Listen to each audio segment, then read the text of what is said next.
जय श्री ओम नमः सिद्धेभ्यः। जय श्री ओम नमः सिद्धेभ्यः। जय श्री ओम नमः सिद्धेभ्यः। नमो अरिहंताणं, नमो सिद्धाणं, नमो आयर्याणं, नमो वज्रायाणं, नमो लोये सर्वसाहुनं। ओंकारं बिंदु संयुक्तं नित्यं ध्यायन्ति योगिनः। कामदं मोक्षदं चैव ओंकाराय नमो नमः। अविरल शब्द धनो प्रक्षालित सकल भूतल कलंका। मुनि भी उपासित तीर्था, सरस्वती हरतु नोतुता। अज्ञान तिमिरान्ध्यानां ज्ञानाञ्जनं शलाकया चक्षुरुन्मीलितं येन तस्मै श्री गुरुवे नमः। श्री परम गुरुवे नमः। परंपराचार्य गुरुवे नमः। मंगलम भगवान वीरो, मंगलम गौतमो गणी, मंगलम कुंद कुंदाद्यौ, जैन धर्मोस्तु मंगलम। सर्वमंगलमांगल्यं सर्वकल्याणकारकं, प्रधानं सर्वधर्माणां, जयनं जयतु शास्त्रम्।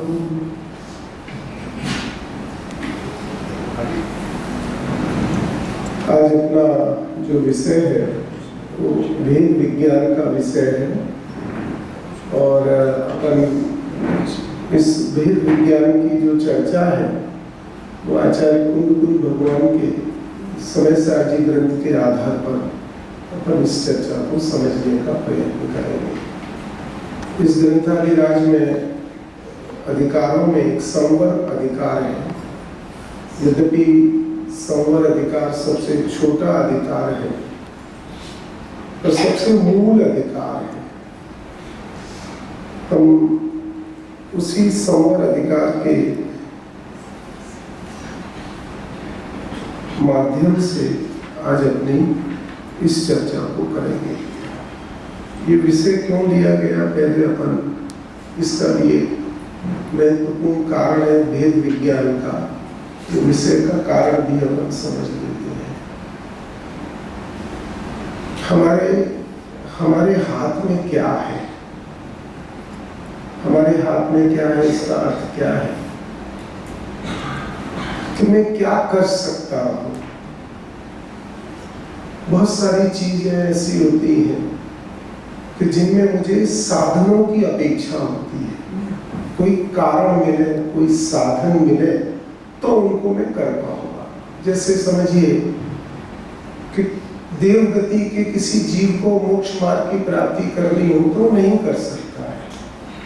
क्यों नहीं कर सकता है? क्योंकि देवगति में सकल संयम नहीं हो सकता है, पूर्ण निर्ग्रंथता नहीं हो सकती है। त्रियंच गति के किसी जीव को अथवा अन्य गति के किसी जीव को करना हो तो नहीं कर सकता है। तो बहुत सारी जो कार्य हैं उनमें कहीं ना कहीं कोई ना कोई साधन की अपेक्षा होती है। ये भेद विज्ञान एक ऐसा साधन है मोक्ष मार्ग का जिसको किसी अन्य साधन की अपेक्षा नहीं हुई है। ये बहुत महत्वपूर्ण बात है। ये विषय का पंकज भाई समझ में आया कि ये भेद विज्ञान एक ऐसा कारण है कि जिसको अन्य किसी भी साधन की अपेक्षा नहीं। माने ये हर जीव के पास सदैव विद्यमान है। चारों गतियों का कोई भी जीव, नरक का अत्यंत दुखी नारकी जीव जिसकी आकुलता, जिसके दुख का वर्णन करने में, प्रथम नरक के नारकी के दुख का वर्णन करने में वो कहते हैं असंख्यात जीवों से असंख्यात वर्षों तक कहो तो अभी उस जीव के एक समय के दुख को व्यक्त नहीं कर सकते हैं। ऐसा भगवान की वाणी में आया। इतना दुखी नर की जीव है, वह भी भेद विज्ञान कर सकता है, सुखी नहीं हो सकता है। समझना क्यों? क्योंकि वो जिस स्थान पर है वहां सुख का कोई कारण उपलब्ध नहीं है, पर वो भेद विज्ञान करके सुखी हो सकता है। चारों ही गतियों के जीव भेद विज्ञान करके सुखी हो सकते हैं। और ये जो भेद विज्ञान है, ये सदैव, माने भेद विज्ञान का अर्थ भेद विज्ञान की शक्ति, भेद विज्ञान की सामर्थ्य किसी भी संगी पंचेंद्रीय जीव को, उसमें एक शर्त तो है। कौन सी शर्त है? संगी पंचेंद्रीय पना चाहिए, मन सहित पना चाहिए, क्योंकि मन के द्वारा ही वो हित और अहित का विवेक विचार कर सकता है। मन नहीं होगा तो हित और अहित का निर्णय नहीं हो सकता है। तो जिसके एक ही शर्त है बस। तो चारों गतियों में भी जितने भी संगी पंचेंद्रीय जीव है, सभी संगी पंचेंद्रीय जीव भेद विज्ञान को कर सकते हैं। पहली बात तो ये है। तो इसका मतलब है कि हम सब यहाँ जो बैठे हुए हैं वो सब एलिजिबल है। ये तो स्वीकार हो गया कि नहीं हुआ? मैंने देखो, बहुत महत्वपूर्ण बात। अब आज किसी से बोलो कि तुम दीक्षा ले लो, या तुम ऐसा परिवार छोड़ दो, या व्यापार कम कर दो, निवृत्ति ले लो, पांचों इंद्रियों के विषयों से जितना हो सके अपने आप को मोड़ लो, वापिस ले लो, तो वो कहते हैं कि हमारे पास अभी इतनी शक्ति नहीं है, अभी हमारी इतनी सामर्थ्य नहीं है, अभी हमारी इतनी योग्यता नहीं है। सबके पास उसका अपनी अपनी शक्ति प्रमाण। प्रकाश भाई, सबके पास अपना कोई ना कोई रीजन है कि ये नहीं कर सकते हैं, ये नहीं कर सकते, ये नहीं कर सकते। प्रकाश भाई समझ में आ गया? हर एक के पास अपना नहीं, अभी नहीं हो सकती है मेरे से, मुझे मेरी सामर्थ्य, मेरी शक्ति पर पता है। अब आचार्य भगवान कहते हैं भेद विज्ञान, तो सब कर सकता हूं कि नहीं मेरी शक्ति? नहीं, नारकी कर सकता है, त्रियंच कर सकता है, सारे अपने तीर्थंकर भगवंतों का सम्यक दर्शन के कारण ढूंढने जाओ कि किस पर्याय में सम्यक दर्शन हुआ था, तो त्रियंच गति में कितने ही तीर्थंकर भगवंतों को सम्यक दर्शन की प्राप्ति हुई। तो जब त्रियंच गति का जीव, मनुष्य गति तो त्रियंच गति से बहुत उत्तम गति है ना, जब त्रियंच गति का जीव भेद विज्ञान कर सकता है तो मैं नहीं कर सकता? कर सकता हूँ। तो साहब उसके लिए तो मैंने कभी कोई अभ्यास किया नहीं, शास्त्र पढ़े नहीं, मैंने कुछ किया ही नहीं, गुरु के पास गया नहीं। मुझे अभी तो मैं 6 द्रव्य 7 तत्वों की क्लास ले रहा हूँ। बोले उस एक ही पर्याय में जब भगवान महावीर स्वामी ने किया था, उसने कौन सा स्वाध्याय किया था, उसने कौन सा समय सारजी, नियम सारजी, प्रवचन सारजी पढ़ा था? नितिन भाई समझ में आया क्या पढ़ा था उसने? हाथी की पर्याय में भगवंतों ने किया, उस समय उन्होंने कौन सा ग्रंथ पढ़ा था, क्या किया था? नारकी जीव जब वहां भेद विज्ञान करता है तो वो किसके आश्रय से करता है? कीर्ति भाई समझ में, किसके आश्रय से करता है? तो वो कहते हैं कि अब देखना कितने हम कितने निर्भर होते जा रहे हैं कि हमें उस भेद विज्ञान को करने के लिए अब न शक्ति का विचार करना, देखना संयम के लिए, बाह्य व्यवहार चारित्र के लिए, स्वीकार करने के लिए तो अपनी शक्ति का विचार करना है। क्योंकि अगर बिना शक्ति के मैंने कोई प्रतिज्ञा आदि और बाह्य संयम ले लिया और शक्ति ना हुई तो दोष लग जाएगा, टूट जाएगा, तो महादोष खड़ा हो जाएगा। वहां तो विचार करना पड़ेगा शक्ति का, पर भेद विज्ञान में शक्ति का विचार नहीं है। क्यों नहीं है? क्योंकि ज्ञान प्रति समय, अब ध्यान से बात को समझना, ज्ञान प्रति समय भेद विज्ञान पूर्वक ही उत्पन्न होता है। अब ये बात बहुत महत्वपूर्ण, आप ध्यान से समझना। मेरे ज्ञान में भेद विज्ञान इनबिल्ट है, बाहर से लाना नहीं है। ये बहुत एक चमत्कारिक बात है बिल्कुल भाई, बहुत चमत्कारिक बात है। क्यों? उसका रीजन समझना कि हरेक गुण का अपना स्वभाव है। आत्मा का स्वभाव क्या है? जानना, देखना। यही तो अपन आत्मा का स्वभाव बोलते हैं। आत्मा किस समय जानना देखना बंद कर सकता है? इतना फर्क हो सकता है कि जब जीव निगोद अवस्था में है तो जानना अक्षर के अनंतवें भाग प्रमाण होगा। ज्ञान बंद नहीं होगा, संपूर्ण आवरण नहीं होगा। ज्ञान के विकास में मंदता हो। जैसे बच्चा होता है, 1 साल का बच्चा है, 2 साल का बच्चा है, अब उसके ज्ञान का विकास तो उस आयु के प्रमाण ही तो होता है ना। वो उसके ज्ञान का जो विकास है, उसको बोलोगे दूध पिएगा तो पापा जितना बड़ा हो जाएगा तो वो खुश हो जाता है, और फिर वो दूध का गिलास लेके आता है हमारे पास, देखो मैं भी दूध पी रहा हूँ, मैं आपके जितना बड़ा हो गया हूँ। अब आप उसको कहते हो अज्ञानी कहते हो,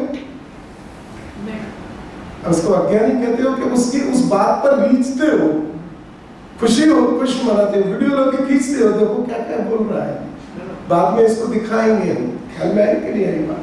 तो क्या कहना चाहते हैं? जैसे किसी भी पदार्थ का जो स्वभाव होता है, मैं आज इस पूरे व्याख्यान में आपको सिद्धांतों की चर्चा करके हमें अपने स्वरूप, हमारे पास कोई कमी नहीं है, कमी है खाली अपने स्वरूप को समझने के लिए जो अंदर में रुचि जागृत होनी चाहिए, जो जिज्ञासा होनी चाहिए थी, जो रुचि और जिज्ञासा से पुरुषार्थ भी नहीं करना पड़ता है।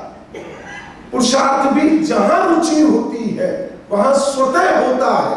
पुरुषार्थ जबरदस्ती हो ही नहीं सकता है। जबरदस्ती का पुरुषार्थ थकान पैदा करेगा। आप अपने बच्चे को गोदी में उठा के घूमते रहो, आपको 1 घंटे तक थकान नहीं होगी। और अपना बच्चा बहुत सामान्य रूप रंग का हो, बहुत सुंदर ना हो, बहुत सामान्य कपड़े पहने हो, तो अभी आप 1 घंटे तक उसको गोदी में उठा के घूमते रहो, बैठे रहो, तो आपको थकान नहीं होगी।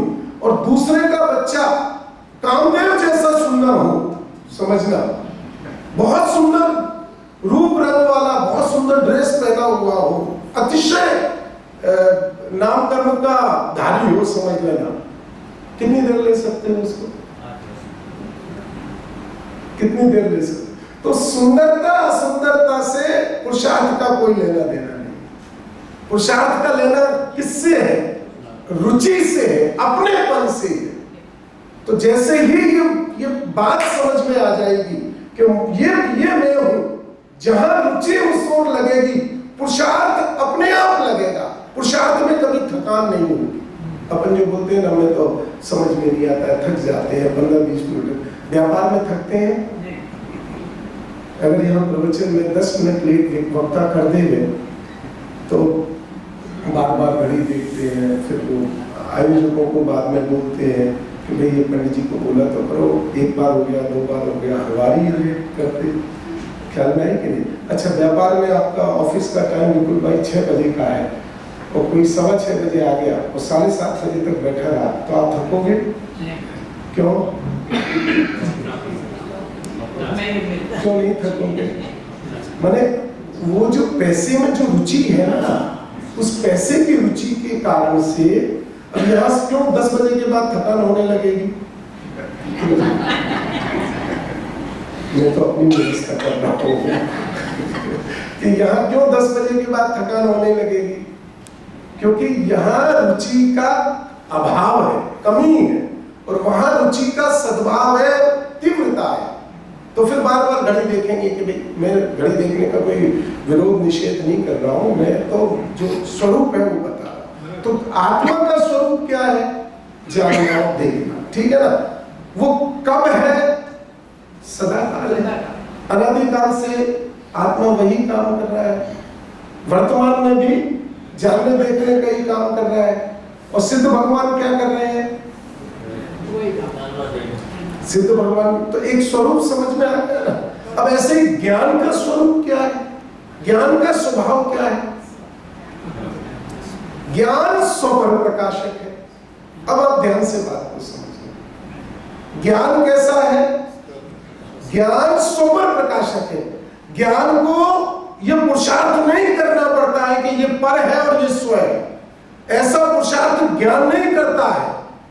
फिर बहुत ध्यान से समझना, ज्ञान तो जब भी उत्पन्न होता है, माने उत्पन्न होता है, ज्ञान का प्रति समय का परिणमन स्वपर प्रकाशक पूर्वक ही होता है, क्योंकि वह उसका स्वभाव है।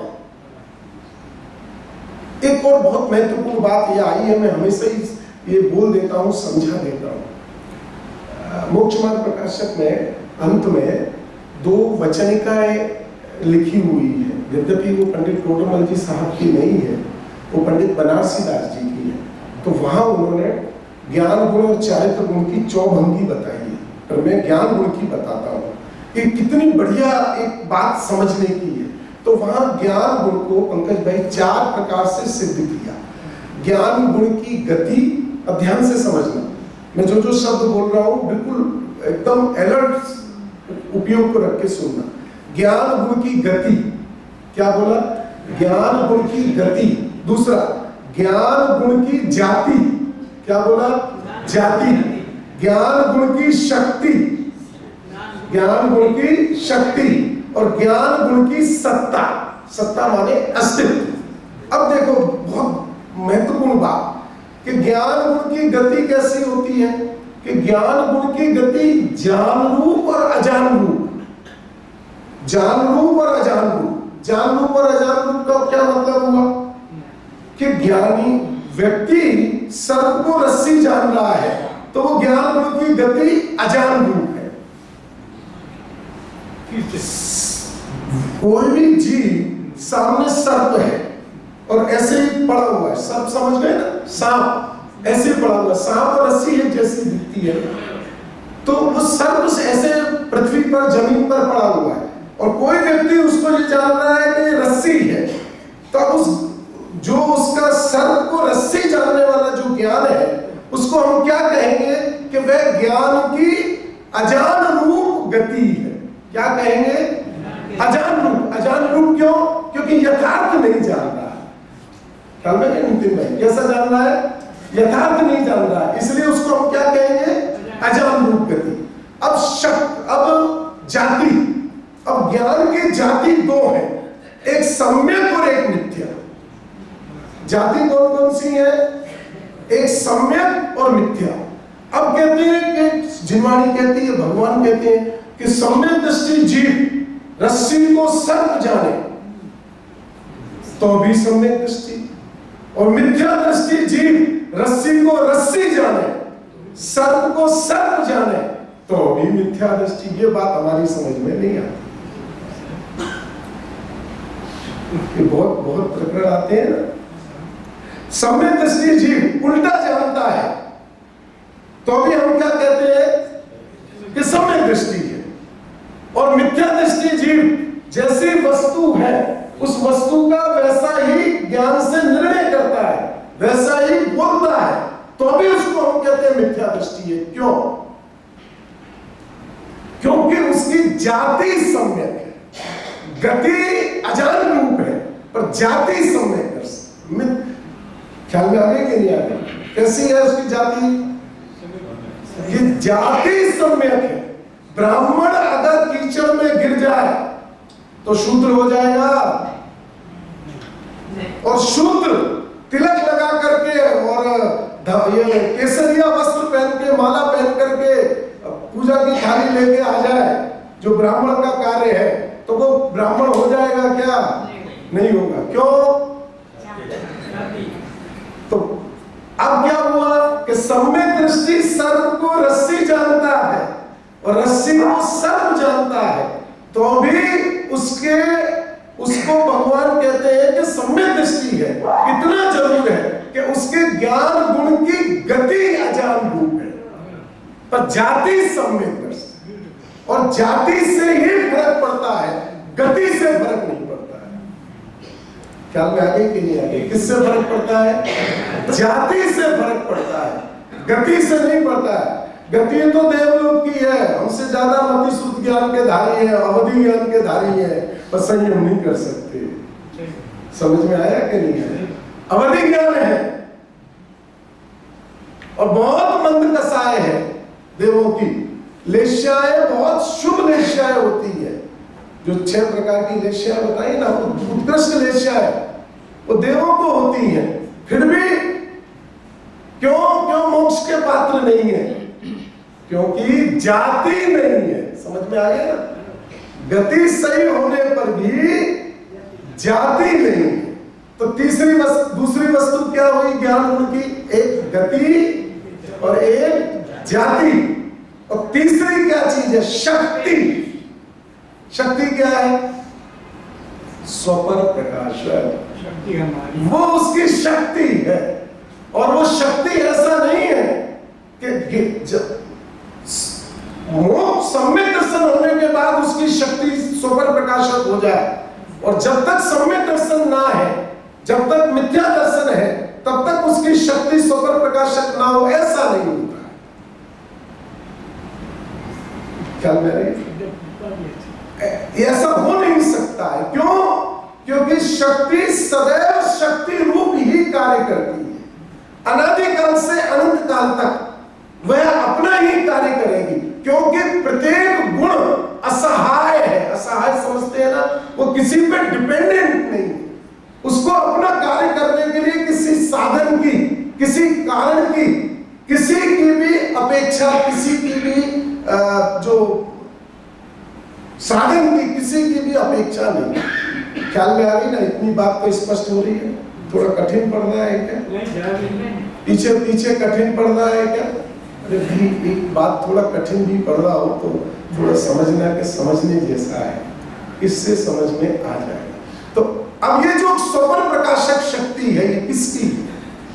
अब मेरे साथ क्या तकलीफ है कि मेरी गति तो कदाचित ठीक है कि सर्प को सर्प जानता हूं, रस्सी को रस्सी जानता हूं, पर सर्प से डरता हूं, रस्सी से डरता नहीं। समझ गया? समझ गए कि नहीं समझ? तो ये जो डर पैदा हुआ सर्प से, इसका अर्थ है कि मैं अपने स्वरूप को नहीं जानता हूं। डर जब भी पैदा होगा कि जब मुझे मरण का भय होगा। डर कब पैदा होगा? कि जब मुझे मरण का भय होगा। अगर मरण का भय नहीं होगा तो डर उत्पन्न नहीं हो सकता है। और आत्मा क्या मर सकता है? आत्मा को मरण का भय होना चाहिए। अगर मुझे मरण का भय है तो इसका अर्थ है कि मैंने आत्मा को आत्मा स्वीकार नहीं किया है, मैंने शरीर को आत्मा स्वीकार किया है। इसलिए मेरी ज्ञान की जाति मिथ्या है और ज्ञान की गति ज्ञान रूप है। सम्यक दृष्टि को मरण का भय नहीं होता है। श्रद्धा अंतर समझ में आया कि नहीं? उसको कोई भय नहीं होता। वो तो जानता है कि मैं तो अजर अमर हूं, मेरे स्वरूप का, मेरे स्वभाव का कभी नाश नहीं होता है। तो वो अजान होते हुए भी, गति अजान होते हुए भी उसकी जाति सम्यक रहती है। और जब जाति सम्यक रहती है तो प्रति समय उसकी कर्मों की निर्जरा होती है। ये एक वस्तु व्यवस्था है, बहुत ध्यान से समझिए। कैसी वस्तु व्यवस्था है कि ये जो कर्मों का बंध है, ये कर्मों का बंध है, ये मिथ्या दर्शन से है। और जो कर्मों की निर्जरा है वो सब दर्शन से। अब किसी को कर्म काटते हो तो क्या करना पड़ेगा? किसकी शरण में आना पड़ेगा? निमित्त नैमित्तिक संबंध होता है कि नहीं होता है? निमित्त नैमित्तिक संबंध समझते हैं ना सब लोग? इतने सालों से सब स्वाध्याय सुन रहे हैं, कर रहे हैं। तो निमित्त नैमित्तिक संबंध कैसा है कि निमित्त नैमित्तिक संबंध आत्मा के साथ कर्मों के बंधने का कैसा है कि जहां तक मिथ्या दर्शन है, भले ही वो 9 गुरु का ज्ञानी हो, भले ही वो निर्ग्रंथ दीक्षा लेके मुनि बन गया हो, भले ही वो तीर्थंकर भगवान के समोसरण में बैठा हुआ, भगवान की दिव्य ध्वनि का श्रवण कर रहा हो तो भी प्रति समय कर्मों के साथ एक चित्रावगा बनेगा। अनंत कर्म वर्गणा है, उसको प्रति समय बनेगी बनेगी और बनेगी। ये नियम है। निर्जरा नहीं हो सकती है। निर्जरा कब होगी कि जब उसको अपने स्वरूप का, अपने ज्ञान स्वभाव का, जब उसको भेद विज्ञान होगा। तो भेद विज्ञान होने के बाद में वो जो कोई भी कार्य करेगा, समय सारजी में तो ये लिखा है कि ज्ञानी के भोग माने जो भोजन आदि के परिणाम है, उस समय भी गुण श्रेणी निर्जरा उसको प्रति समय होती है। हम निर्जरा के लिए परेशान हैं कि जो बांध लिए अज्ञान अवस्था में, जो कर्म बांध लिए उनको कैसे खिलाएं। उदय में आते हैं तो बड़ी आकुलता होती है, बड़ी तकलीफ होती है। अब इस वर्तमान भव में तो बांधे नहीं है, बांधे तो पूर्व भवों में है। मोह के कारण, अज्ञान के कारण, राग के कारण, कसायों के कारण पूर्व भव में बांधे हुए हैं। उनकी निर्जरा कैसे होगी? कैसे इस बंधन से मुक्ति मिले? समझ में आई बात? कैसे मिलेगी बंधन से मुक्ति? आत्म स्वभाव के आश्रय से बंधन से मुक्ति मिलती है। अब एक और महत्वपूर्ण बात समझ, बहुत महत्वपूर्ण बात, ये हमें गहराई से समझने जैसी है कि हमें जब हम अध्यात्म का चिंतन करते हैं, जब हम आत्मा का चिंतन करते हैं, उस समय हमारे परिणामों के निमित्त से हमारे कर्मों में क्या स्थिति बनती है, उसकी भी बात को समझना बहुत जरूरी है। ये बहुत महत्वपूर्ण बात है, जिससे कि आपकी रुचि इस आत्मा की ओर लगेगी। अभी हमारी रुचि बाह्य साधनों की है। अभी व्रत करने को बोलो, तप करने को बोलो, समय शिखर जी जाने को बोलो, शत्रुंज कालिका जाने को बोलो, हम सब एकदम अलर्ट बने रहते हैं। क्यों बने रहते हैं? इन सब चीजों में हम सब अलर्ट बने रहते हैं।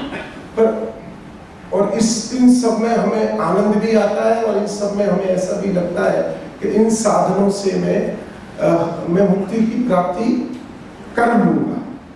तो जैसे ही हम ये कहते हैं कि तुम अपनी आत्मा की शरण में आओ, तुम्हें आत्मा से मुक्ति की प्राप्ति होगी, तुम्हारे कर्मों की निर्जरा आत्मा से ही होगी, आत्मा के ज्ञान श्रद्धा से ही कर्मों की निर्जरा होगी, तो हमें विश्वास नहीं होता है। क्योंकि अगर वैसा विश्वास हो जाए तो हमारी रुचि स्वाध्याय और जिनवाणी के श्रवण में बढ़ जाए, तो वो नहीं होती है। अब उसको समझने के लिए बहुत महत्वपूर्ण बात समझ गए, मैंने भी देखा आपको। अब देखना बहुत महत्वपूर्ण बात, क्या सिद्धांत है 8 कर्मों के 6 का? क्या सिद्धांत है कि जब मुनिराज एक अंतर्मुख शुक्ल ध्यान में रहते हैं, शुक्ल ध्यान समझ गए? शुक्ल ध्यान का मतलब अतीन्द्रिय आत्मा में ही एक अंतर्मुख। अंतर्मुख के कई प्रकार बताए हैं, पर आप तो उत्कृष्ट अंतर्मुख समझिए। 48 मिनट का अंतर्मुख। नितिन भाई बहुत महत्वपूर्ण बात समझ कि जब कोई भी साधक मुनिराज एक अंतर्मुख अपने आत्मा के ध्यान में स्थिर रहते हैं, बीच में कोई विकल्प नहीं उत्पन्न होता है किसी भी प्रकार का, तो कितने भी दीर्घ काल के बने हुए घाती कर्म हैं, कौन से कर्म? ज्ञानावरणी, दर्शनावरणी, मोहिनी और अंतराय। जितने भी दीर्घ काल से दीर्घ पुराने बने हुए जितने भी समस्त घाती कर्म है, कितने कालों कितने जन्मों से बने हुए घाती कर्म है, उनको नियम से एक अंतर्मुख में निर्जरित पूरे के पूरे होना ही पड़ता है। ये एक वस्तु व्यवस्था है, ये वस्तु व्यवस्था है।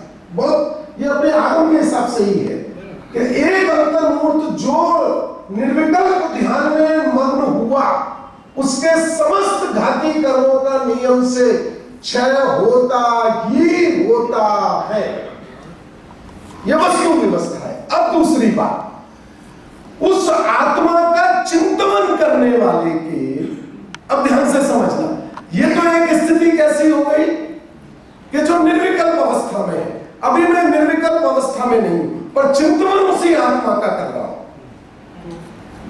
किसका कर रहा हूं?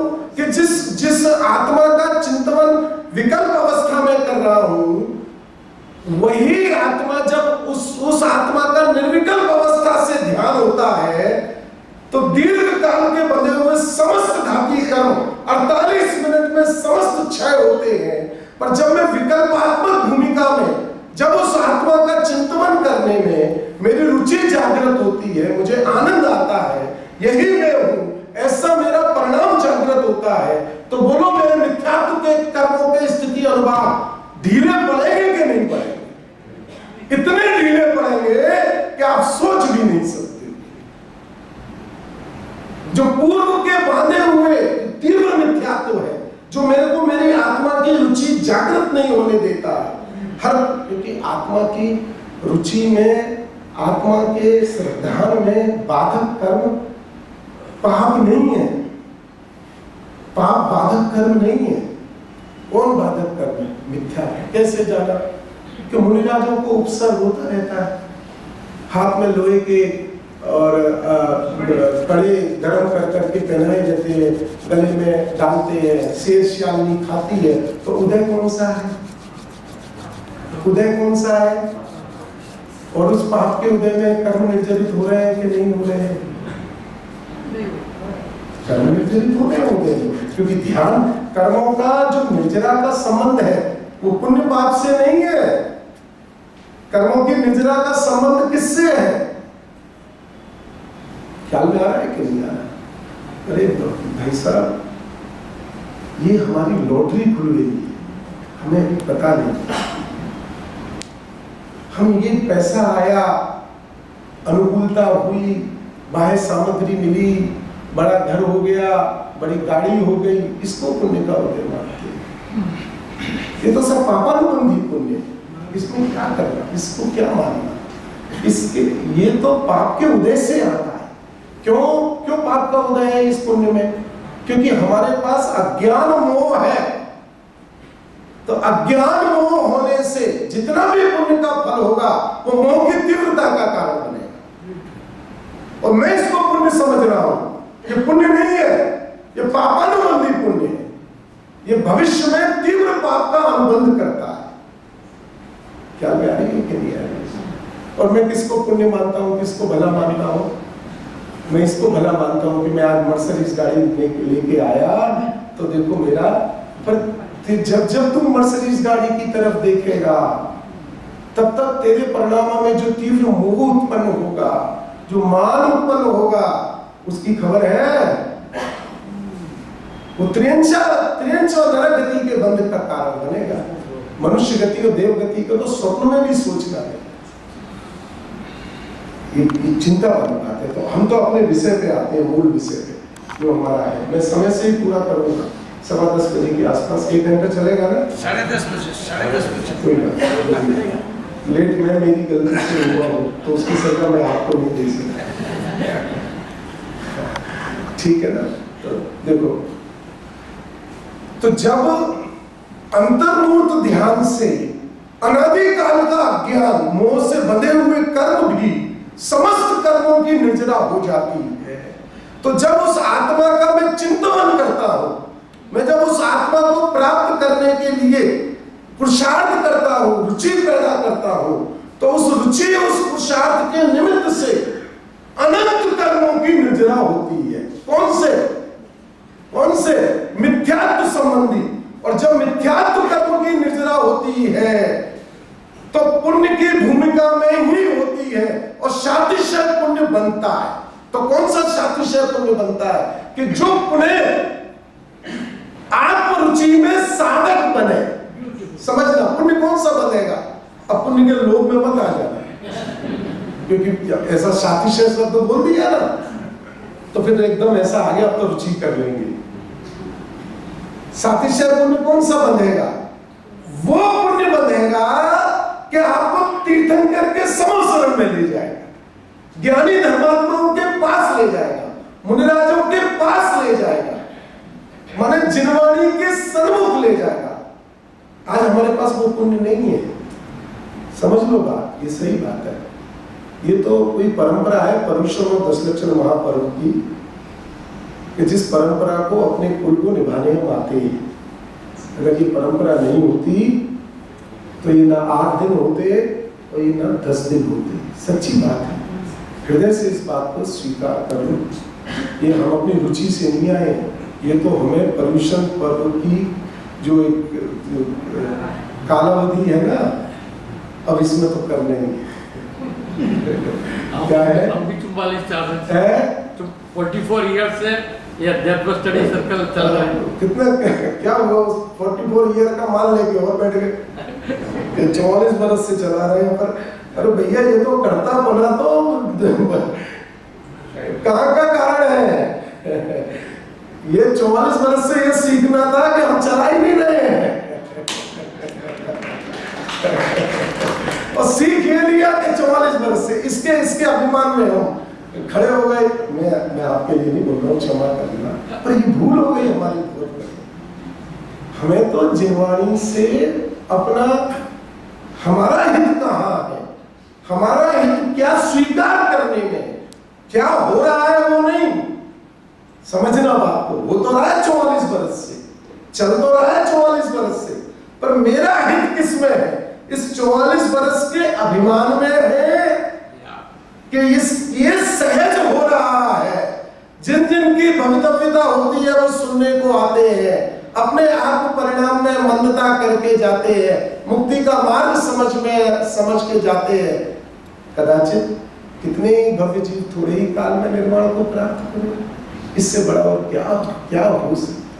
मैं आपसे एक बात पूछता हूँ, सबसे बड़ा उपकार इस पूरे ब्रह्मांड में 3 काल 3 लोक में किसका है? सबसे बड़ा उपकार समझ गए? गुजराती में भी उपकार ही बोलते हैं, उपकार बोलते हैं। क्या है सबसे बड़ा उपकार? क्या है? अनंत परमात्मा का उपकार। सबसे बड़ा उपकार किसका होता है? बिल्कुल अनंत परमात्मा का। क्या देते हैं अनंत परमात्मा है? क्या मार्ग बताया? मोक्ष मार्ग बताया, बुद्धिपूर्वक बताया।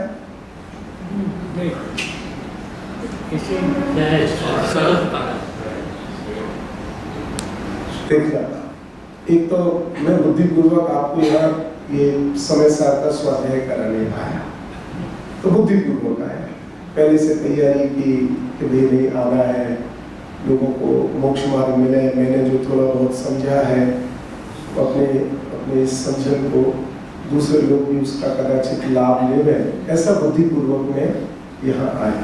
तो अनंत भगवान भी बुद्धिपूर्वक भी उपदेश देते हैं। कैसे देते हैं? भवि भागन वच जोगी वसाय, तुम धुनि में सुनी विभ्रम। भव्य जीवों के भाग्य से और भगवान के वचन योग से। क्या दिया? भव्य जीवों के भाग्य से। भगवान की दिव्य ध्वनि भगवान के कारण से नहीं गिरती है, क्योंकि वो तो निर्विकल्प है। अगर उनको विकल्प आ गया तो वो तो हमारी भूमिका में आ गए, पर हम उनके पास जाके करें क्या?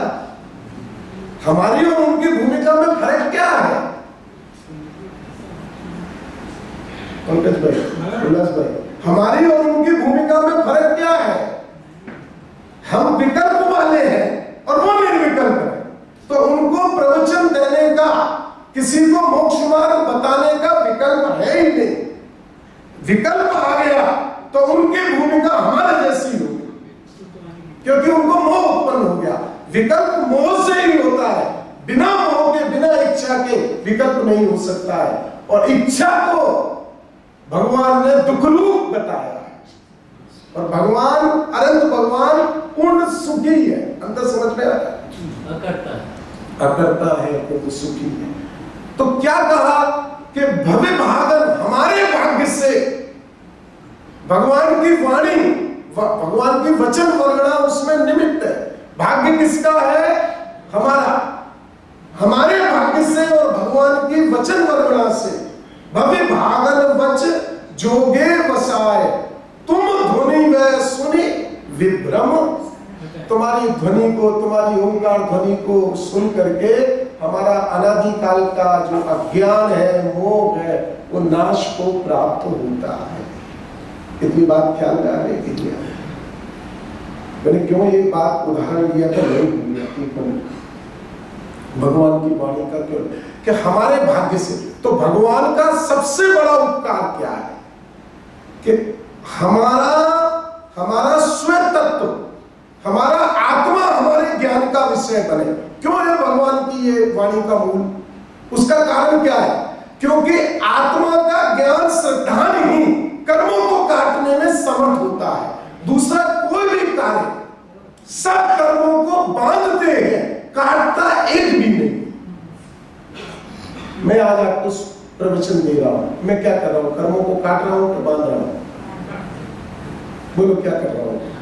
मैं आपकी तो कह ही नहीं रहा, अब तो अपनी ही बोल रहा हूं।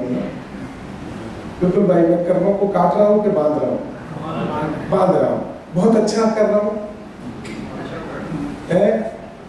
अच्छा कर रहा हूं, अपना संसार बढ़ा रहा हूं। कर्मों को बांधने का मतलब क्या है? शुभ कर्म बांध रहे हैं, शुभ कर्म। बहुत बढ़िया। जो जेल जाते हैं ना, तो उनको एक दो प्रकार के अपराधी होते हैं, एक जो क्रिमिनल होते हैं और एक राजनेता भी होते हैं कि तुमने गलत किया। तो राजनेताओं को अच्छी सुविधा वाली जेल मिलती है, उनको टीवी भी मिलता है जेल के अंदर, उनको एक आध नौकर चाकर भी दे देते हैं, और जो क्रिमिनल होते हैं उनको सब नहीं मिलता है। कहते क्या है हम, वो अच्छी चीज है, कोई नहीं, पर सुविधा तो है ना, सुविधा तो है ना, नहीं है? हम क्या देखते हैं? पुण्य बांधेंगे, पुण्य बांधेंगे। हम जेल नहीं देखते हैं, जन्म मरण होगा, फिर नई आइडेंटिटी। आज मनुष्य पर्याय में अपनापन करके बैठे हैं, फिर देव पर्याय में अपनापन करेंगे। कितने काल कर लेंगे? इसकी एक मर्यादा है, फिर वहां से छूटना पड़ेगा, फिर त्रिंच पर्याय में जाएंगे, फिर वहां अपनापन करेंगे, फिर वहां से देह छोड़नी पड़ेगी, फिर अन्य पर्याय में जाएंगे। हर बार मेरी दुर्दशा मेरी हो गई, हर बार दुर्दशा है, उस दुर्दशा पे मेरे को ध्यान नहीं। हर बार अपने आत्मा को, अपनी आइडेंटिटी खोजने के लिए कोई ना कोई देह की जरूरत पड़ रही है। क्यों ऐसा हो रहा है हमारे साथ? क्या आत्मा की अपनी कोई आइडेंटिटी, अपना कोई परिचय नहीं? आत्मा को हर बार किसी न किसी गति की, किसी न किसी देह के परिचय कराने की जरूरत है। जो नाशवान वस्तु है उससे हम आत्मा का परिचय ले रहे हैं, और जो अविनाशी पदार्थ है उसका ध्यान ही नहीं दे रहे। समझ में आया? आत्मा अविनाशी है, किसी से उत्पन्न नहीं हुआ, कभी नाश नहीं होगा। शरीर विनाशी है, पता है, अभी 63 साल पहले उत्पन्न हुआ है। मैं 63 का हो गया इसलिए अपनी बात कर रहा हूं। 63 साल पहले उत्पन्न हुआ, और 9 महीने जोड़ दो गर्भ के, कितने 64 साल पहले जन्म हुआ है। कितने साल जिएगा ये शरीर? कितने साल रह सकता है ये शरीर? और 20-30 साल, 25 साल आयु प्रमाण, जो जिसकी आयु वो भी कह दिया, क्योंकि जीने का राग है इसका, सब इच्छा से। समय भरोसा तो एक समय का भी नहीं है। और मैं आत्मा का परिचय किससे ले रहा हूं? मैं अभी अपना परिचय किससे ले रहा हूं?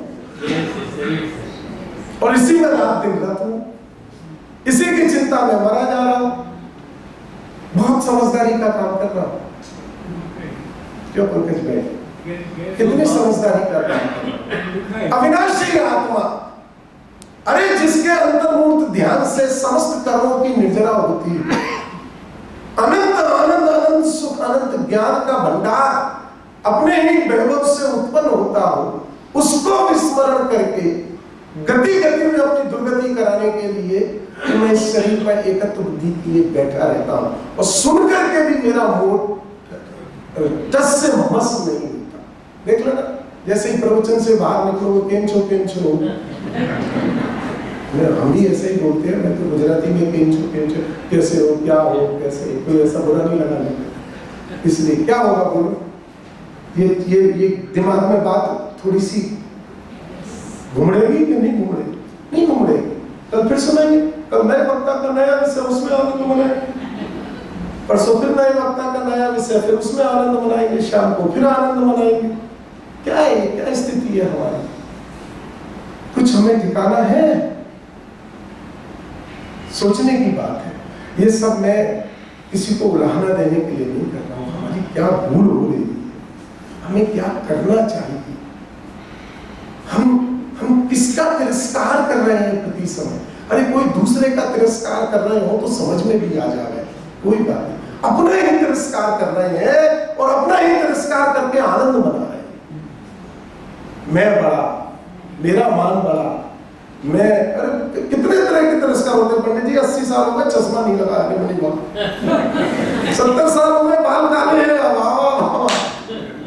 ये हमारे रोज के हैं आनंद मनाने वाले साधन। आज भी 15 किलोमीटर घूमता हूँ, 85 साल का हो गया। वाह, कितने आनंद की बात है कि नहीं है? बोलो कीर्ति भाई, है कि नहीं है? किसका इसमें, किसका तिरोभाव है, किसका तिरस्कार है इसमें? निज आत्मा का तिरस्कार है। इसलिए ये बात यहाँ कहते हैं कि भाई तो क्या करें साहब, आत्मा तो दिखाई देता नहीं है। आप बात तो जब आप करते हो तो ऐसा लगता है कि बिल्कुल आत्मा का ज्ञान श्रद्धा करना चाहिए, कर लेंगे। बाह्य वस्तुएं दिखाई देती है, बाह्य साधन दिखाई देते हैं और उसको हम कर भी लेते हैं। आप बोलो कितना दान देना है, कहाँ जाना है, कैसा करना है, कितनी माला जपनी है, कितना क्या करना है, वो हमें सहज लगता है क्योंकि आत्मा दिखाई नहीं देता, आत्मा का परिचय नहीं है, तो उसमें हमारा पुरुषार्थ, उसमें हमारी रुचि जागृत नहीं होती है। यही हमारी शिकायत है। कब से है? 44 वर्ष मतलब 44 शब्द आपका क्या है? कब से है? ये तो शिकायत तो इस मनुष्य पर ही आएगी। अनादिकाल से तो ज्ञान ही नहीं था ना। तो जब ज्ञान, जब भगवान के संवत्सर में गया तो ज्ञान हुआ कदाचित। कोई बहुत अच्छे, मेरे को बहुत बढ़िया बात, एक हमारे पंडित ज्ञानचंद जी साहब है विदिशा वाले, पहले अध्यात्म सर्कल में वो यहाँ आते थे प्रवचन, कई वर्षों तक आए। बिल्कुल भाई बहुत बढ़िया उदाहरण देते थे वो उदाहरण मुझे हर सभा में बोलने का भाव आता है कि जीव समुद्र में जा रहा था, भगवान का समुद्र लगा हुआ था। उदाहरण है ये, पंडित ज्ञानचंद जी का उदाहरण कर रहे। तो समुद्र में जा रहा था, तो जैसे अपन मंदिर जी के दरवाजे पे जाते हैं ना, तो हम प्रतिज्ञा करते हैं निश्चय ही निश्चय ही निश्चय। उसका अर्थ क्या होता है कि अब मंदिर में किसी से जय जिनेंद्र नहीं, कोई फोन नहीं, किसी को देख के मुस्कुराना नहीं, एकमात्र वीतरागी प्रतिमा है और मैं हूँ। और उस वीतरागी प्रतिमा के निमित्त से मुझे वीतराग भावों की वृद्धि करनी है, इसीलिए जिन मंदिर होता है। और कोई प्रयोजन के लिए तो और कोई पैसे वैसे की इच्छाओं के प्रयोजन से जाएगा मंदिर जी में, तो गले में पाप बांध के लाएगा और तो कुछ करके आएगा, क्योंकि जो वीतरागता का आलय है वहां से तो वही उत्पन्न होना चाहिए। जिन दर्शन कर निज दर्शन पा। हाँ, जिन दर्शन कर निज दर्शन पा। अब वो क्या हुआ कि समुद्र में भी सीढ़ियां होती हैं 20,000 एक्सेलेटर की व्यवस्था है, चढ़ना नहीं पड़ता है क्योंकि वो तो देवों का है। तो जब सीढ़ियों पे चढ़ने से पहले जो भी साधन में जाते हैं ना, तो वो ऐसे भगवान के पास जा रहे हैं ना, साक्षात विराजमान है, 3 लोक के नाथ, परम औदारिक शरीर, छत्र चमर भामंडल, क्या अद्भुत व्यवस्था होती होगी। हम तो जब ये पढ़ते हैं तो ही हमें एकदम इतना रोमांच अंदर से आता है। तो उसने वहां दरवाजे पे निश्चय किया, अब सब छोड़ के आऊंगा मैं, अब तो मैं भगवान बनने को ही जा रहा हूँ। तो अंदर में जो पुण्य पाप थे उनमें खलबली मच गई, ये क्या कर रहा है? अबे हम तो इसको समुद्र में लाए थे पुण्य के लिए, कहते भगवान के दर्शन करने जाएगा तो तेरे कितने भाव सुधर जाएंगे, कितना पुण्य बनेगा, तू साक्षात भगवान के दर्शन कर रहा है। हम तो इसको इसके लिए लाए थे। और ये कह रहा है कि समस्त पुण्य पाप को मैं क्षय करूंगा, ये दरवाजे पे प्रतिज्ञा कर रहा है। तो पुण्य पाप रोने लगे, तो उनका पिता मिथ्या तो अंदर में विद्यमान था, वो उनको समझाता है, भाई क्यों रोते हो, मैं साथ में जा रहा हूँ ना, तुझे ही तो छोड़ रहे हैं ये। क्या बोला वो? मैं साथ में हूं ना, तेरे को तुमको थोड़ी देर निराहार रहना पड़ेगा, कि जब तक जो ऊपर जाएगा और वापस नीचे आएगा तब तक तुम्हें थोड़ी अपनी सब्र रखना पड़ेगा। खाली हाथ लौटा के ले आओ, इसको आत्मा के दर्शन नहीं होने दूंगा। यही हमारी स्थिति है 44 साल से। बोलो यही स्थिति है कि नहीं? हर बार सुनते हैं, हर बार सुन के भाव करते हैं, तो वो छोड़ते हैं कि पुण्य पाप समान है, एक लोहे की बेड़ी है, एक सोने की बेड़ी है, दोनों को छूना है, दोनों को छोड़ना है। दरवाजे पे चप्पल उतारते हैं, वैसे ही पुण्य पाप को उतार के आते हैं। साथ में किसको लाते हैं? अंदर हॉल में किसको साथ में कैरी करते हैं? मिथ्या को कैरी करते हैं। वो कहता है कोई बात नहीं, तुम 1 घंटा कर लो, 1.25 घंटा कर लो, वक्ता की भी सीमा है, कितना बोल लोगे? और श्रोता की भी सुनने की सीमा है। बात तो निकलना ही पड़ेगा ना दरवाजे से बाहर। कहता है फिर बाहर खड़े हुए दोनों, जूते पहनते ही आ जाएंगे दुनिया भर के निकल। वो तो यही समन है, इसलिए यहाँ से हिलना नहीं है। समझ में आ गई कि नहीं आ गई बात? अब कहाँ बात चल रही थी अपनी, कि मैंने अभी तक अपना परिचय, अब आत्मा का परिचय में कैसे लूं, यहां हमारी बात आकर के रुक गई थी, क्योंकि उसमें मेरे को समझ में नहीं, उसके लिए वास्तव में कठिनाई तो है। अब यथार्थ स्थिति समझ, ये रोग आज का नहीं है विपुल भाई, ये रोग आज का नहीं है। ये जो अज्ञान, मोह, मिथ्यात्व, ये अनादिकाल का है। ये कब का है डॉक्टर साहब? कब का है? अनादिकाल से चला आ रहा है। और ऐसा नहीं है कि इसको तोड़ने का मैंने प्रयत्न नहीं किया हो एक भी बार। इसको तोड़ने के लिए अनंत बार भगवान के समूह शरण में गए, अनंत बार 11 और 9 गुरु, द्वादशाम जिनवाणी में से 11 और 9 गुरु का मैंने ज्ञान किया। अनंत बार स्वयं मुनि दीक्षा धारण करके इतने शुभ भाव किए, इतनी मंद कसाई की कि 9वें ग्रेविट में 31 सागर पर्यंत आयु अनंत बार भोगी। आयु के लिए नहीं भोगी, 9वें ग्रेविट जाने के लिए नहीं भोगी थी, आत्मा के हित के लिए भोगी थी, फिर भी खाली हाथ रहा। तो यहां ऐसा क्या आश्चर्य हो जाएगा भाई, जो भगवान के पास नहीं हुआ, जो मुनि बन करके नहीं हुआ, जो 11 और 9 गुरु का ज्ञान करके नहीं हुआ, ख्याल में आ रही है ना? वो यहां और कैसे हो जाएगा? एक प्रश्न है, सब तो प्रश्न समझ में आ गया। यहां ये समझ में आ गया कि भगवान के पास नहीं हुआ। यहां ये समझ में आ गया कि 11 और 9 गुरु का ज्ञान से नहीं हुआ। यहां ये समझ में आ गया कि मुनि बन के नहीं हुआ। तो यहां ये समझ में आ गया कि आत्मा पराधीनता से नहीं मिलेगा। ख्याल में आया? क्या समझ में आ गया? वहां क्या समझ में नहीं आया था? वहां आत्मा को समझने के लिए भगवान की शरण में गया, वहां आत्मा को समझने के लिए जिनवाणी की शरण में गया, वहां आत्मा को समझने के लिए व्यवहार चारित्र महाव्रत गुप्ती समिति की शरण में गया। वहां ये समझ में नहीं आया कि मुझे आत्मा की शरण में जाना है। अगर वहां ये समझ में आ जाता कि मुझे आत्मा की शरण में जाना है, तो समस्त कर्मों की निर्जरा करके निर्वाण हो जाता। ये यहां समझ में आ गया है। अंतर समझ में आ रहा है वहां यहां का? ये यहां समझ में आ गया है कि वहां नहीं हुआ, इसका मतलब है कि पूरे विश्व में कहीं नहीं हो सकता। जब भगवान के पास नहीं हुआ, जब व्यवहार चारित्र धारण करके नहीं हुआ, जब समस्त द्वादशांग में से 11 और 9 गुरु का ज्ञान करके नहीं हुआ, इसका मतलब है अब विश्व में मेरे निर्माण के लिए, मेरे सुखी होने के लिए कोई साधन विश्व में नहीं है। तो फिर होगा कि नहीं? अरे भाई इतने अनंत सिद्ध है ना सिद्धालय में, उनकी ओर देखो ना, उनको कैसे हुआ? अनंत परमात्मा निरंतर, उनका उपदेश कहीं ना कहीं चल ही रहा है ना। कितनों का विदेश क्षेत्र में चल रहा है, कितनों का अलग अलग क्षेत्रों में चल रहा है। मुक्ति मार्ग का उपदेश चल रहा है। 6 महीने 8 समय में 608 जीव निरंतर सिद्ध अवस्था की प्राप्ति कर रहे हैं। इसका अर्थ है कि मुक्ति का मार्ग तो सदैव खुला ही रहता है, वो बंद नहीं होता। पर इसका दूसरा अर्थ ये है कि मुक्ति का मार्ग पराश्रित नहीं, वो दूसरे के आश्रय से नहीं होगा। तो आज का जो समझना क्या है कि जब जब उपयोग में आत्महित के लिए कोई साधन खड़ा होगा तब तक समझ लेना कि भूल में। अंतर समझ में आ रहा है? हम इसमें आनंद मनाते हैं। मैं तो सब 4 घंटे स्वाध्याय करता हूँ, मैं तो 6 घंटे टेप सुनता हूँ, मैं तो 8 घंटे, सब पराधीनता है। इसमें आनंद मनाते हैं, इसको मोक्ष मार्ग मानते हैं। मुमुक्षुओं की बात कर रहा हूँ। कोई पूजा पाठ में मानता है, कोई मैं 6 घंटे सुनता हूँ उसमें मानता है। तो वो कहते हैं 6 घंटे सुनता है, इसकी बुराई नहीं है।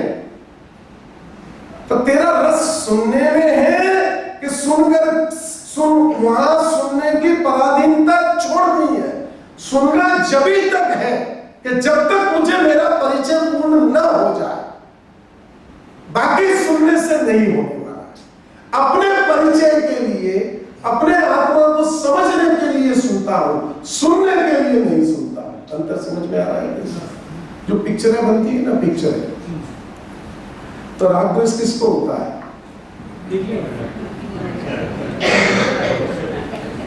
किसको होता है राग द्वेष? समझो पिक्चर का प्रीमियम शो 5 मिनट में पूरा कर दूंगा, सबके व्यापार आदि का टाइम है, कोई बात नहीं। प्रीमियम शो, प्रीमियर बोलते हैं ना, प्रीमियर शो। तो प्रीमियर शो में पंकज आप तो होते हैं कि नहीं पता नहीं, पहले जमाने में होते थे। तो सारे आर्टिस्ट आते थे, निर्माता, डायरेक्टर, निर्देशक, जितने भी होते थे सब आते थे। म्यूजिशियन, गाने वाला, संगीत देने वाला सब आते थे, सब बैठे रहते थे। अब सब बैठे रहते थे, कुछ क्रिटिक लिखने वाले भी आते थे, पत्रकार भी आते थे, क्योंकि दूसरे दिन छापे में थे भाई कैसी है, देखने लायक है कि नहीं है, कितना राग बढ़ेगा, आप बंद मार्ग में कैसे जाओ, आपको बताते थे वो लोग कैसे करना है। ठीक है ना? अब मैं पूछता हूँ कि जब वो उसमें कुछ दर्शकों को भी बुलाते थे, अब दर्शकों को भी बुलाते थे, अब समझना राग द्वेष किसको होता था? राग द्वेष किसको होता है? राग द्वेष अभिनेता को नहीं होता था, किसको होता था? माने राग द्वेष माने जो जिस राग द्वेष की मैं चर्चा करना चाहता हूँ, अभिनेता को अपने अभिनय पे राग हो सकता था, पर वो पिक्चर पे राग नहीं होता था। वो उसमें अपने अभिनय को ही देखता है, बाकी कुछ नहीं देखता है। आपकी शादी में कहीं फोटो खींची हो दूल्हा दुल्हन के साथ में, माता पिता के साथ में, और उसके घर में जाओ और उसकी टेबल पे सामने ही एल्बम रखी हो और नई शादी हुई हो, सबको भाव आता है कि भाई देखो देखो देखो देखो, आप भी हो पंडित जी, आप भी हो। तो पंडित जी किसको देखेंगे? दूल्हा दुल्हन को देखेंगे? किसको देखेंगे? अपने आप। अब उसमें दूल्हा दुल्हन है कि नहीं? उसके माता पिता है कि नहीं जिन्होंने आमंत्रित किया था शादी में? सब है। देखोगे किसको? इतने चतुर है जगत में। और यहाँ आत्मा में आते ही अपने को देखना भूलते हैं, बाकी सबको देख लेते हैं। तुम सुंदर लग रहे हो, गति इतनी अच्छी है, उलझन मिल गया है, शरीर इतना अच्छा है, संयोग इतने अच्छे हैं, देखो ये सब ऐसा चल रहा है। यहाँ आत्मा का विस्मरण है, कहाँ? मुक्ति मार्ग में। और जगत के मार्ग में, जगत के मार्ग में क्या है कि जगत मार्ग में अपना विस्मरण सदैव बना रहता है, और मुक्ति मार्ग में आत्मा का स्मरण सदैव के लिए भूल जाता हूं। ये हमारी स्थिति है। कहां से मैंने एक बात चालू, मेरी विषय को आगे पीछे करने का क्षमा करना। भेद विज्ञान के बल, भेद विज्ञान कैसे करना? अब कैसे करना कठिन जरूर है, असंभव नहीं है बस, और इसके बिना मेरे पास कोई मार्ग नहीं। ये नितिन भाई बहुत महत्वपूर्ण बात समझे सबके लिए। मैं अपने समय बात कर रहा हूँ कि अगर हमसे वर्तमान में, अगर हमने ये सम्यक दर्शन के लिए, आत्मा को समझने के लिए पुरुषार्थ नहीं किया, समझ लो क्योंकि प्रवचन भी 2-3 मिनट का ही बचा है और ये अंतिम बात है, नहीं किया, फिर हमारे पास कब अवसर है ये बताओ। आज शांति से सोचो, फिर आपके पास कब अवसर है? बोलो कब है पंकज भाई? ये इस अवसर में अगर मूल आत्मा की रुचि जागृत नहीं की, अपने को समझने का पुरुषार्थ नहीं किया, और ऐसे ही समझो शुभ भाव करते करते मंद कसाय में तो अपन है ही। ऐसे ही शुभ भाव करते करते अभक्ष भक्षण करते नहीं है, रात्रि भोजन करते नहीं है, जिन मंदिर जी जाते हैं, दया दान पूजा आदि के भाव रहते ही हैं। ऐसे ही शुभ भाव करते, अशुभ भाव की चर्चा नहीं है, ऐसे ही शुभ भाव करते करते अपना मनुष्य भाव निकल गया।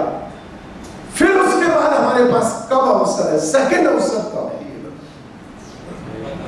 सब अवसर आ चुका है। अनंत अनंत काल बाद, अनंत अनंत जन्म मरण बाद भी, एक आध की बात नहीं कर रहा हूं, कोई बचाने वाला नहीं। जिन जिन जिस पदार्थों के प्रति, जिन चेतन अचेतन पदार्थों के प्रति मैं राग में अपना पूरा मनुष्य भव खराब कर रहा हूं, उस चेतन पदार्थ का अनंत भव बाद भी कभी संयोग होगा कि नहीं होगा, सर्वज्ञ भगवान के ज्ञान में है, होगा ही नहीं। वास्तव में तो ऐसा है। जीव राशि कितनी है खबर है?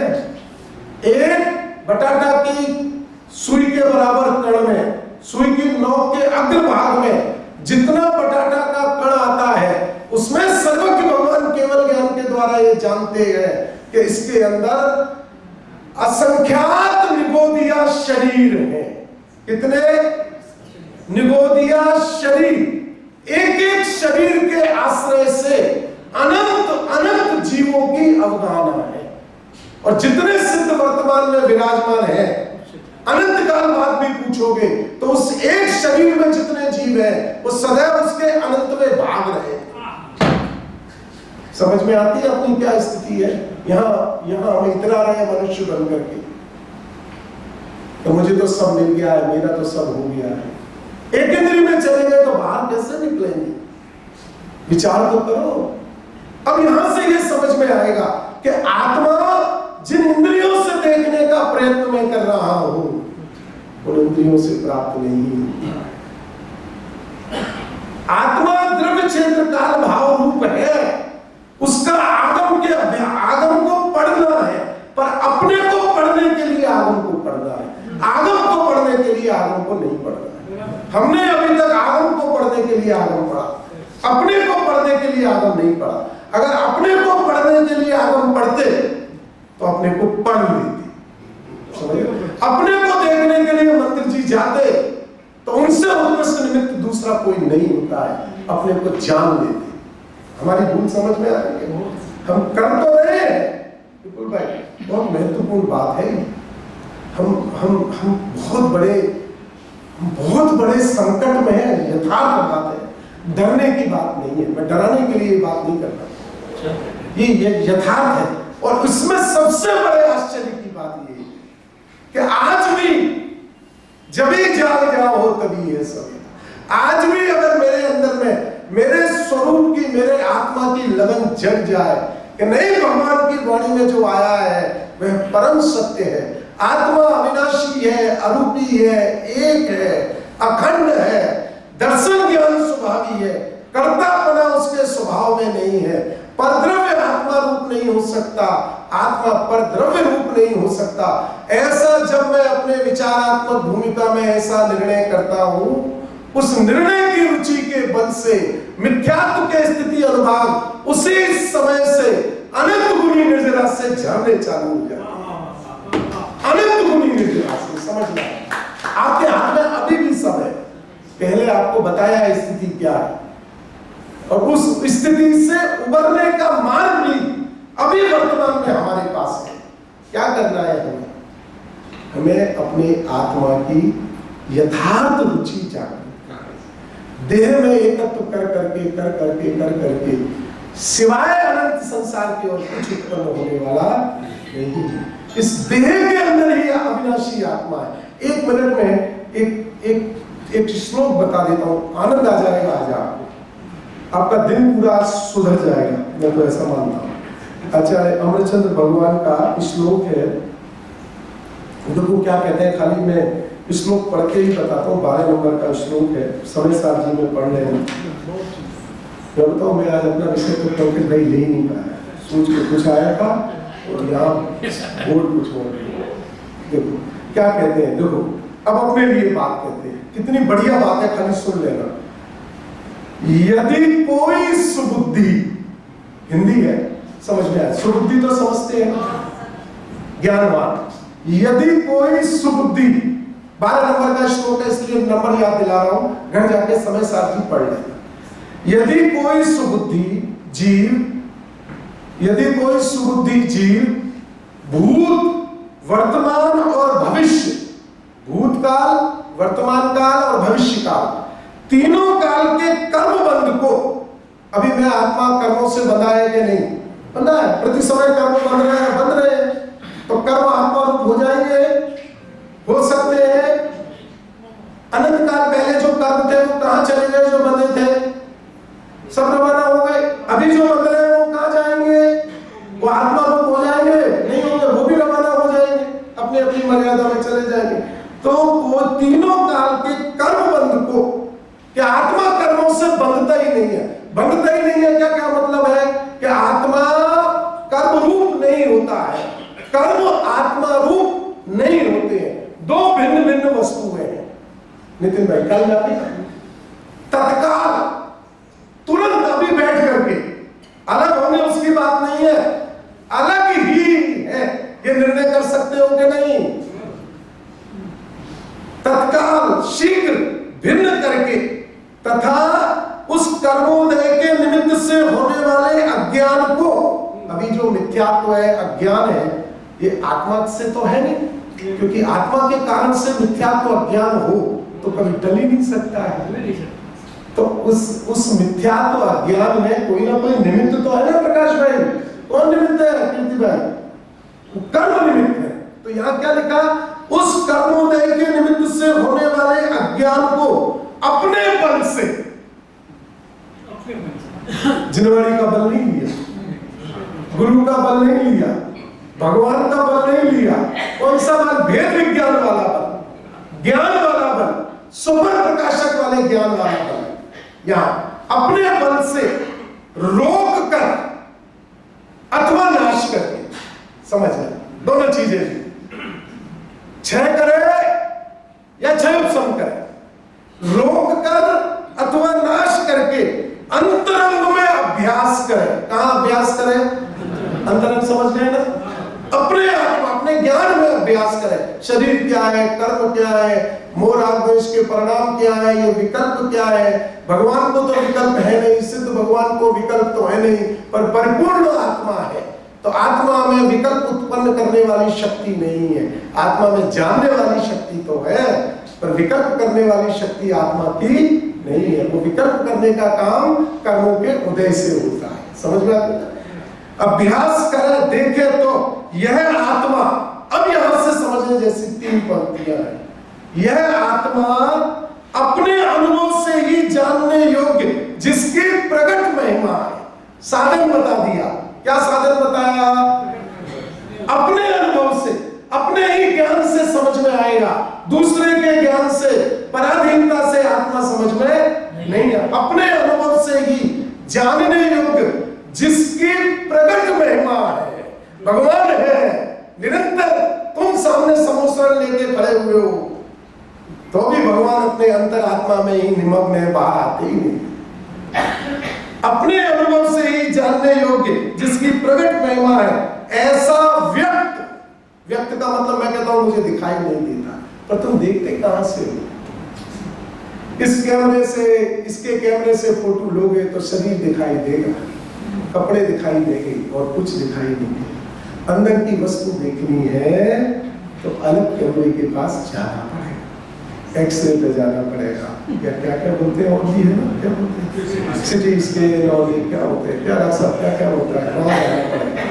ख्याल में आएगी नहीं? उससे नहीं, व्यक्त है तो हमें तो दिखाई नहीं देता, तुम जिस इंद्रियों से देखते हो उससे नहीं दिखाई देता। उसको देखने का साधन ज्ञान है, उसका देखने का साधन शरीर और इंद्रियां नहीं। व्यक्त निश्चल ध्रुव है, जैसा अनादिकाल पहले था वैसे ही आज है, घबराने की बात नहीं, और वही अनंत काल बाद रहेगा। सिद्ध पर्याय में उसमें कुछ नया नहीं होने वाला है, और मिथ्या अनादि निबोध में उसमें कोई कमी नहीं। वो तो जैसा है वैसा का वैसा ही रहता है, निश्चल। इससे घबराहट खत्म हो गई पर्याय की सारी। निश्चल, शाश्वत, कभी नाश नहीं होगा। समझ में आ गए कि नहीं आ गए? शाश्वत है और है, अनंत काल तक भी रहेगा रहेगा और रहेगा, कोई चिंता की बात नहीं, शाश्वत। अब देखना बहुत ध्यान से, बहुत अच्छी पंक्ति, नित्य कर्म कलंक कर्दम से रहित। क्या कह रहे हैं? नित्य, नित्य शब्द डाला नितिन भाई। नित्य शब्द का क्या अर्थ होता है? अरे उसमें कर्म कभी प्रवेश ही नहीं कर सकता है। कहां तो शुभ अशुभ कर्मों के चक्कर में पड़ा होगा, क्या मिलने वाला है उससे? अगर वो आत्मा में प्रवेश करे तो अशुभ बुरा और शुभ अच्छा ऐसा भाव तेरे को आए। ना अशुभ आत्मा में प्रवेश करता है, ना शुभ आत्मा में प्रवेश कब नहीं करता है? क्या अनादिकाल से नहीं किया, आज भी नहीं करता है, और सिद्ध अवस्था में तो हो गई नहीं। समझ में आया ना? एक घर जाके पढ़ लेना, नित्य कर्म कलंक कर्दम से रहित। अब अंतिम एक पंक्ति है, आज नाचते हुए इस घर से बाहर निकलोगे, इस हॉल से बाहर निकलोगे, वो बोलता हूं, नाचते हुए, गरबा करते हुए। सुनो, नित्य कर्म कलंक कर्दम से रहित ऐसा स्वयं स्तुति करने योग्य देव अंदर में विराजमान है। समझ में आ गया? स्तुति करने योग्य कोई अगर देव है तो मेरा आत्मा है, क्योंकि उसके आश्रय से ही कर्मों का अभाव होगा, उसके आश्रय से ही मुक्ति मिलेगी। ऐसा अंदर का गौरव लेकर के जाओ। एक पुराने कवि हुए, उन्होंने एक बात लिखी, जिसको न निज गौरव तथा निज देश पर अभिमान है, वह नर नहीं नर पशु निरा और मृतक समान है। जिसको अपने आत्मा का गौरव नहीं है, जिसको अपने आत्मा का आनंद नहीं आता है, आचार्य अमृतचंद्र भगवान कह रहे हैं, अरे भाई अंदर में झांक करके तो देखो कि महाराज जब शुद्ध हो जाऊंगा तब आत्मा शुद्ध होगा। नहीं, ऐसा नहीं है, वो तो नित्य कर्म कलंक कर्दम से रहित ही है। तू जब उसकी शरण में जाएगा तब वह अंदर में स्तुति करने योग्य देव वास्तव में वही शरणभूत है, वही मंगल है, वही उत्तम है, और लोक में कुछ भी उसी के आश्रय से अनादिकाल से बंधे हुए कर्मों का अभाव हो सकता है। बाकी किसी भी आश्रय में जाओगे कर्म बंधेंगे, छूटने वाले। जय।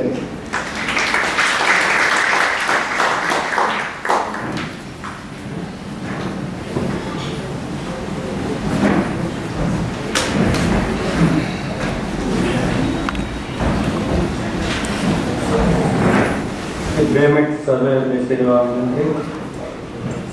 સમાપના દર્શન એની પહેલાં આપણે 3 શ્લોક છે, 3 વાર રિપીટ કરવા છે. સર્વજ્ઞ દેવ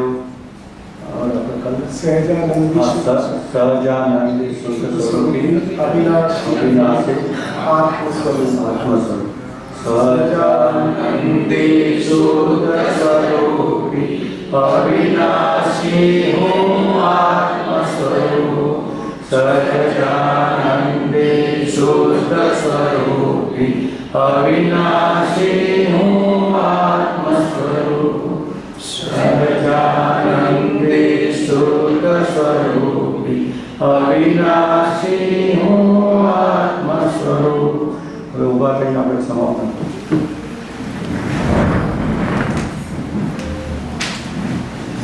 हे भगवान, હું બહુ ભૂલી ગયો. મેં તમારા અમૂલ્ય વચનો લક્ષ્મણ લીધા નહીં. તમારા કહેલા અનુપમ તત્વનો મેં વિચાર કર્યો નહીં. તમારા પ્રેરિત કરેલા ઉત્તમ શીલને મેં સેવ્યું નહીં. તમારા કહેલા દયા, શાંતિ, ક્ષમા અને પવિત્રતા મેં ઓળખ્યા નહીં. હે ભગવાન, હું ભૂલ્યો, આથડ્યો, રજડ્યો અને અનંત સંસારની વિટંબણામાં પડ્યો છું. હું પાપી છું. હું મદોન્મત્ત અને કરુણથી કરીને મલિન છું. હે પરમાત્મા, તમારા કહેલા તત્વ વિના મારો મોક્ષ નથી. હું નિરંતર પ્રપંચમાં પડ્યો છું. અજ્ઞાનથી અંધ થયો છું. મારામાં વિવેક શક્તિ નથી. હું મૂળ છું, નિરાશ્રિત છું, અનાથ છું. નિરાકી પરમાત્મા, હું હવે તમારા ધર્મનો, તમારા મુનિનું શરણ કરું છું. મારા અપરાધો સહિત હું તે સર્વ પાપોથી મુક્ત થઉં, એ જ મારી અભિલાષા છે. આગળ કરેલા પાપોનો હું હવે પશ્ચાતાપ કરું છું. જેમ જેમ સૂક્ષ્મ વિચારોથી ઊંડો ઉતરતો જાઉં છું, તેમ તેમ તમારા તત્વના ચમત્કારો મારા સ્વરૂપનો પ્રકાશ કરે છે. તમે નિરાગી, નિર્વિકારી, સચ્ચિદાનંદ સ્વરૂપ, સહજાનંદી, અનંત જ્ઞાની, અનંતદર્શી અને ત્રૈલોક્ય પ્રકાશક છો. હું માત્ર મારા હિતને અર્થે તમારી સાક્ષીએ સમાચારું છું. તમારા કહેલા તત્વમાં એક પળ પણ શંકા ન થાય. તમારા કહેલા રસ્તામાં અવરત હું રહું, એ જ મારી આકાંક્ષા અને વૃત્તિ થાઓ. હે સર્વજ્ઞ ભગવાન, તમને વિશેષ શું કહું? તમારાથી કશું અજાણ્યું નથી. માત્ર પશ્ચાતાપથી કર્મજન્ય પાપની ક્ષમા ઈચ્છો છો. ઓમ શાંતિ શાંતિ શાંતિ. બોલો વિતરાગ ધર્મનો જય.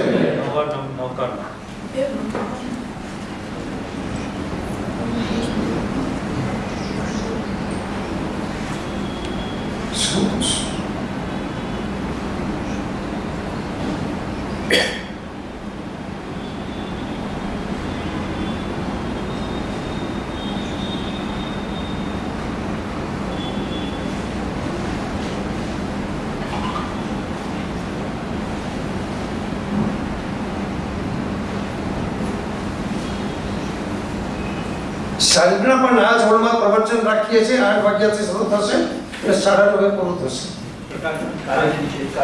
કાલથી નીચે છે.